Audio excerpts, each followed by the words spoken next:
நாங்கள் இங்கே அங்கே வீடு இருக்கிறோம் ஐயா, குர்த்தனை இருக்கிறோம். எங்கள் அம்மா இங்கே இருந்தாங்க, எங்கள் அம்மா தம்பி எல்லாம் இங்கே இருந்தாங்க. எங்கள் அம்மா இறந்து 11 மாதம் ஆகுது.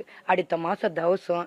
அம்மா இறந்த உடனே அவனை பார்த்துக்க ஆள் கிடையாது, தம்பியை நான் தான் பார்த்துக்க கொள்ள இங்கே 1 வருஷமாக இங்கே இருக்கிறேன். நான் இருந்துன்னு இருக்கும்போது அவன் ஏதோ ஒரு வேலைக்கு போவான் வருவான், ஏதோ கொடுப்பான், நான் சாப்பாட்டெலாம் அவனுக்கு போட்டுன்னு கொண்டுக்கின்னு இங்கே தான் இருக்கிற ஐயா. இருந்துன்னு இருக்கும்போது இன்னைக்கு வேலைக்கு போயிட்டு வந்தான்.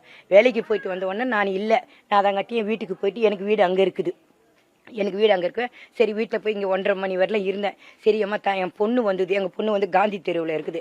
அது வந்து உக்காந்து அம்மா நீ உட்காந்து நிறு, நான் கேஸ் வந்தோடனே நீ வாங்கி கொடு, நான் வந்துடுறேன்னு சொல்லிட்டு போய் நான் வீட்டில் சாமான்லாம் தொலைக்கின்னு தண்ணியெலாம் பிடிச்சி வச்சுன்னு இருந்தேன்.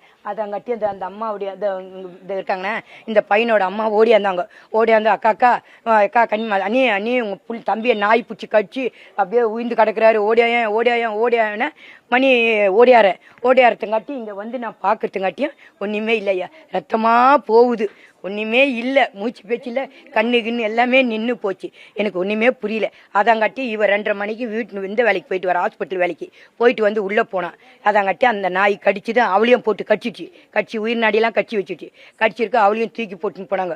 இவளுக்கு வந்து ஏற்கனவே நாய் கடிச்சுது. நாங்கள் ஸ்டேஷன்லேயே கம்ப்ளைண்ட் கொடுத்து போலீஸ்காரங்களாம் வந்து கேட்டு இன்ஸ்பெக்டர் ஐயாவும் வந்து சொன்னார், இந்த நாயை இந்த இடத்துல வச்சிருக்கக்கூடாது, ஏன்னா குடும்பம் பண்ணுறது குழந்தைங்களாம் இருக்குது, இங்கே இருக்கக்கூடாதுன்னு சொன்னாங்க. இல்லை சார், என்னை யாராவது என் பசங்க வந்து என்னை அடித்தா இந்த நாய் கடிக்கும், என் மேலே யார் கையை வச்சாலும் கடிக்கும் அப்படின்னு சொல்லி தகவல் அப்பப்போ சொல்லுவா சார். அவங்க பெரிய பையனையும் போட்டு கடிச்சிது, வீரான்ற பையன் பெரிய பையன். அப்புறம் அவங்க அக்கா பையனையும் போட்டு மணி அந்த பையன் பேர், அந்த பையனையும் போட்டு கடிச்சு கொதிரி எடுத்துடுச்சு. என்ன இப்போ என் தம்பி அடிச்சு இந்த மாதிரி கடிச்சு. அந்த நாய் கடிச்சது வந்து இங்கே கடிச்சிருக்குதுங்க ஐயா, உயிர் நாடியில கடிச்சிட்டுக்குது. கடிச்சு அது இது வந்துடுச்சு. அதான் பெட்புல் அந்த நாய். அது வந்து வளர்க்க கூடாதுன்னு தான் சொல்லிட்டாங்க. ஆனா எனக்கு பாதுகாப்புக்கோசம் நான் வச்சு வளர்க்குறேன். அது யார் ஒன்னாலும் வரட்டும், எங்க ஒன்னாலும் போகட்டும், யார் வந்தாலும் நான் பாத்துக்கிறேன். என்கிட்ட சொத்து இருக்குது, நான் எதை ஒன்னாலும் சந்திப்பேன். அவங்க மருமக வந்து வக்கீலாம், அதனால நான் வக்கீலை வச்சு கூட நான் பேசுவேன், என்னால் முடியும். எங்கள் மருமகளும் வக்கீலாக இருக்கிறா, எனக்கு சொந்த வீடு இருக்குது, எனக்கு இவ்வளோ சொத்து இருக்குது, என்னால் எது ஒன்றாலும் முடியும், நான் யார்கிட்ட ஒன்றாலும் சந்தித்து பேச என்னால் சாமர்த்தியங்குது. அப்படி இப்படியும் எப்போ பார்த்தாலும் பேசிக்கின்னு கொண்டுக்கின்னு இருக்கும். நைட்டுகள்லாம் போகணும், எந்த யார்கிட்ட பேசி அவங்ககிட்ட பேசுன்னு கூட தெரியாது.